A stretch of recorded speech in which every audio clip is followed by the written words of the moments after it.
Welcome to the Learning Pines YouTube. We hope this video helps. You start by inspecting the clips and base so you know what to fix first. You should remove the wig from the head and lay it flat. Look for loose stitches, bent teeth, or detached clips. Once done, sort clips by size and type and keep screws and broken pieces together. Make sure to have a matching thread and small pliers at hand. This focused assessment prevents wasted work later and tells you whether sewing, gluing, or replacing is required. You move into replacing and securing clips with deliberate steps.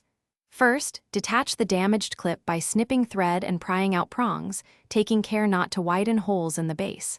Then position the new clip, align teeth outward, and sew through the base and clip holes using an X pattern. This spreads load and prevents spin. Once done, add a secure knot and several backstitches.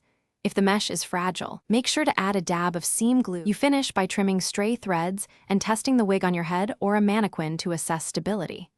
Once fitted, move your head gently to simulate real wear. If clips twist, resew with a second row of stitches slightly offset for reinforcement. If the base tore around a slot, patch from beneath with seam tape before resewing.